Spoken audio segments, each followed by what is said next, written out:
ఉగాది అంటే ఏంటంటే ఈ విశ్వ నియమాలను అనుసరించి కొత్తగా సృష్టి జరిగింది అని అంటారు. సృష్టి ఎట్లా జరుగుతుంది? ఏం జరగలేదు. సృష్టి అంటే ఏంటి? ఆకులన్నీ పడిపోయి ఉగాదికి కొత్త చిగురులు వస్తాయి. ఉగాదికి కొత్త చిగురులు వస్తాయి. అంటే మనం కూడా ఏ చలికాలం దాకా చలితో భయపడుతూ చలికి వణుకుతూ ఉండేవాళ్ళం కదా. వణుకుతూ ఉన్న తర్వాత ఫస్ట్ మనకేమొచ్చింది? సంక్రాంతి వచ్చింది. సంక్రాంతి తర్వాతనే కొంచెం చలి తగ్గడం మొదలుపెట్టింది. శివరాత్రికి కాళ్ళు శివ శివ అనుకుంటూ వెళ్ళిపోతుంది అంటారు. ఆ చలి కొంచెం వెళ్ళిపోయి రథసప్తమి నాటికి కొంచెం సూర్యుడు పైకి వచ్చాడు. దాని తర్వాత మనకేమి రంగోలీ వచ్చింది. రంగోలీ అంటే విశ్వంలో ఉండే 7 రంగులు మన కళ్ళకి కావాలి. మనం ఆ రంగుల్ని చూడకుండా ఉంటాము, తగులుతాయో తగలదో అని పెద్దవాళ్ళు విబ్జిఆర్లోని 7 రంగులతో ఆడుకోవడం చెప్పారు. అందుకని ఆ 7 కలర్స్ మనకు ఆ రోజు అవసరం. ఆ 7 కలర్లను మనం చూస్తే ఐ ప్రాబ్లమ్స్ రావు.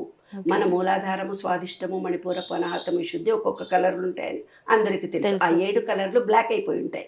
అవన్నీ యాక్టివేట్ అవుతాయి ఆ 7 కలర్స్ చూస్తే. ఇప్పుడు ఈ చలికాలంలో మూసుకుపోయినటువంటి మన భావాలన్నీ చలికి ముద్ద కట్టుకుని, అంటే ఏదైనా మన చుట్టూ ఉండే 7 పొరలు ఉంటాయంటారు. తర్వాత మన శరీరంలో 7 రంధ్రాలు ఉన్నాయంటారు. మళ్ళీ అంటే చక్రాలు ఉన్నాయి కదా, అవన్నీ క్లోజ్ అయిపోయి ఓపెన్ అయ్యే రోజు. అంటే ఏంది? ఇప్పుడు చాలామంది ఎన్నో కష్టాలు ఉన్నాయి, అవి ఉన్నాయి, ఇవి ఉన్నాయి చెప్తుంటారు కదా, ఇబ్బందులు ఉన్నాయి, మనసు బాగాలేదు. అలా కొత్త ఆలోచన. జీవితం అనేది ఎప్పుడు ఉండదు. ఎండాకాలం, వానకాలం, చలికాలం లాగా మళ్ళీ కొత్త చిగురు వస్తుంది. రాలిపోయే ఆకులను చూసి చెట్టు దుఃఖించదు, వచ్చే చిగురాకులను చూసి మురిసిపోతుంది అని.